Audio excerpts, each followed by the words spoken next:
आप हर दिन सूरज को देखते हैं, सुबह निकलता है, शाम को डूबता है।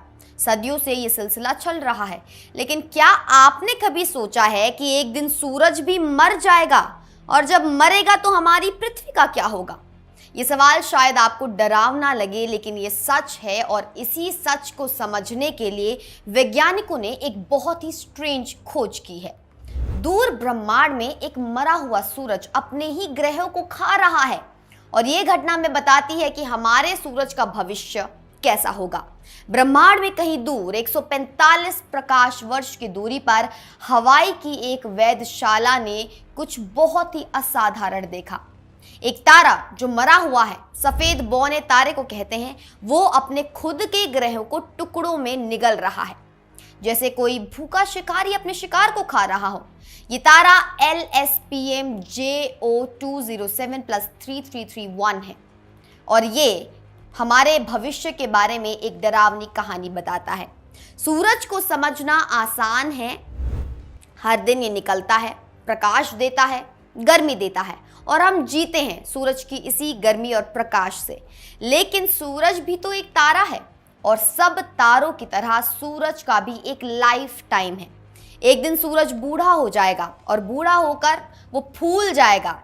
इसे रेड जाइंट कहते हैं और जब सूरज रेड जाइंट बनेगा तो वो इतना बड़ा हो जाएगा कि शायद बुध, शुक्र इन सबको निगल लेगा, शायद पृथ्वी को भी।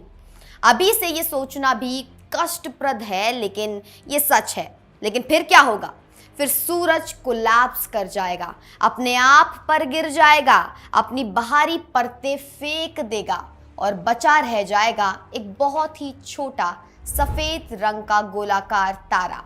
इसे व्हाइट ड्वार्फ कहते हैं। व्हाइट ड्वार्फ बहुत ही घना होता है, इतना घना कि एक चम्मच व्हाइट ड्वार्फ का मैटर धरती पर 10 लाख टन वजन रखता है। एक चम्मच कितना भारी है।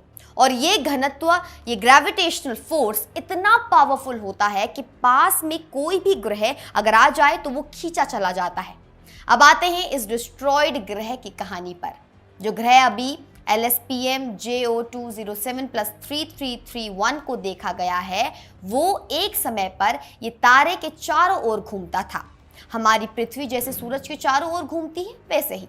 लेकिन तारा मर गया और तारे की मौत से सिस्टम में केओस आ गया, ग्रेविटी चेंज हो गई और फिर ये ग्रह गलत डायरेक्शन में मूव कर गया और व्हाइट ड्वार्फ की ओर खींचा चला गया। और जब ये ग्रह पास आया तो टाइडल फोर्सेस की वजह से ये टूट गया, टुकड़े टुकड़े हो गया और फिर ये व्हाइट ड्वार्फ उन टुकड़ों को निगल गया। इस डिस्ट्रॉयड ग्रह के बारे में कुछ बहुत ही दिलचस्प बातें हैं।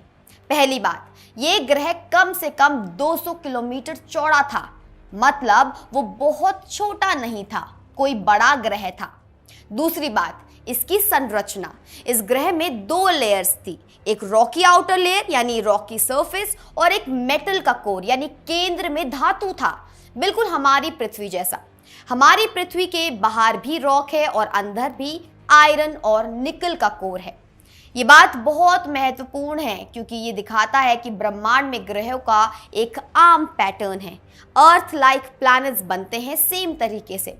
अब एक और डिटेल्ड बात, इस डिस्ट्रॉयड ग्रह के मेटल कोर का वेट कुल ग्रह के मास का 55% था। ये एक स्पेसिफिक कॉम्पोजिशन है। बुध का तो 70% मेटल है, पृथ्वी का सिर्फ 32%। तो ये डिस्ट्रॉयड ग्रह कुछ इसी बीच की चीज थी, एक यूनिक कॉम्पोजिशन। लेकिन साइंटिस्ट को ये सब कैसे पता चला? टेलीस्कोप से तो ग्रह को डायरेक्टली देख नहीं सकते ना, तो साइंटिस्ट ने एक वेरी क्लेवर मेथड यूज किया। जब व्हाइट ड्वार्फ किसी ग्रह को निगलता है तो उस ग्रह के टुकड़े तारे के एटमॉस्फेयर में मिक्स हो जाते हैं और फिर जब साइंटिस्ट ने स्पेक्ट्रोस्कोपी किया, मतलब तारे की लाइट को अलग अलग कलर्स में डिवाइड किया, तो हर एलिमेंट का एक यूनिक सिग्नेचर मिला। आयरन का एक कलर, सिलिका का दूसरा कलर, मैग्नीशियम का तीसरा। तो साइंटिस्ट को पता चल गया कि इस ग्रह में क्या क्या था। अब समझिए ये खोज हमारे लिए क्यों महत्वपूर्ण है, क्योंकि हमारा सूरज भी एक दिन यही फेट झेलेगा, यही किस्मत होने वाली है हमारे सूरज की। साइंटिस्ट का अनुमान है कि सूरज आगे के 5 अरब साल और जिएगा, तो चिंता करने की कोई जल्दबाजी नहीं है। लेकिन फिर सूरज रेड जाइंट बन जाएगा और फिर व्हाइट ड्वार्फ, और फिर ये सिलसिला शुरू हो जाएगा। धीरे धीरे ग्रहों के ऑर्बिट्स बदलेंगी और फिर हमारी पृथ्वी भी, बुध भी, शुक्र भी सब इसी व्हाइट ड्वार्फ सूरज द्वारा निगल लिए जाएंगे। 30 अरब साल बाद कोई खगोलविद किसी दूसरी दुनिया से टेलीस्कोप से देखेगा और कहेगा, देखो यहाँ एक मरा हुआ सूरज है जो ग्रहों को खा रहा है। शायद यहाँ एक बार पृथ्वी जैसा कोई ग्रह था। लेकिन एक और बहुत ही दिलचस्प सवाल है, अगर ये ग्रह 30 अरब साल पहले डिस्ट्रॉय हुआ तो इतने लंबे समय के बाद क्या हो रहा है? शायद एक ग्रह अभी हाल ही में डिस्ट्रॉय हुआ है, या शायद कोई दूसरा कारण है। वैज्ञानिकों को लगता है कि शायद कोई बड़ा ग्रह जैसे बृहस्पति इस छोटे ग्रह को अपनी ग्रेविटी से पुल किया और ये छोटा ग्रह व्हाइट ड्वार्फ की ओर गिर पड़ा। ये एक बहुत कॉम्प्लेक्स प्रोसेस है और साइंटिस्ट अभी भी इसे पूरी तरह समझने की कोशिश कर रहे हैं। कनाडा की एक खगोलविद एरिका ले बोडेस कहती हैं, ये खोज ग्रहों के बारे में हमारी समझ को बता देती है और बदल देती है। हम सोचते थे कि ग्रह बन गए तो फिर सब कुछ सेफ है, सब परमानेंट है, लेकिन ये खोज कहती है कि नहीं, ग्रहों का भविष्य बहुत अनसर्टेन है, बहुत ही ज्यादा अनसर्टेन, और सब कुछ तारे पर डिपेंड करता है। अगर तारा स्टेबल रहे तो ग्रह सेफ रहते हैं, लेकिन अगर तारा मर जाए, अगर केओस आ जाए तो सब कुछ बदल सकता है। तो ये एक बहुत ही हम्बलिंग रियलाइजेशन है। हम सोचते हैं कि हम यहाँ फॉरएवर रहेंगे, पृथ्वी फॉरएवर रहेगी, लेकिन कॉस्मिक स्केल पर हम सिर्फ एक क्षण हैं, एक छोटी सी लाइट, और सूरज भी एक दिन मर जाएगा और हमारी पृथ्वी भी कहीं खो जाएगी।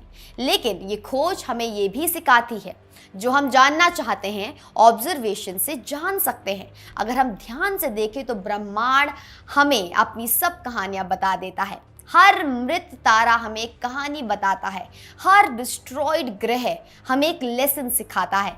इसलिए ये खोज महत्वपूर्ण है, न सिर्फ साइंटिस्ट के लिए बल्कि हम सब के लिए, क्योंकि ये हमें बताती है कि हमारा भविष्य कैसा होगा, कि ब्रह्मांड में सब कुछ टेम्पररी है, कि हमें अपनी पृथ्वी को, अपने सूरज को, अपनी लाइफ को यहाँ और भी संभालना चाहिए, क्योंकि भविष्य अनिश्चित है और सब कुछ एक दिन खत्म हो जाएगा। लेकिन जब तक हम हैं, जब तक पृथ्वी है, जब तक सूरज है, हमें इसे सेलिब्रेट करते रहना चाहिए। आप देख रहे थे इंडिया न्यूज़ डिजिटल प्लेटफॉर्म पर हमारी एक खास रिपोर्ट। मैं हूं निकिता रावत, फिर मिलूंगी ऐसे ही कुछ महत्वपूर्ण अपडेट्स के साथ। तब तक आप अपनी टिप्पणियां हमें कमेंट सेक्शन में जरूर दें। धन्यवाद।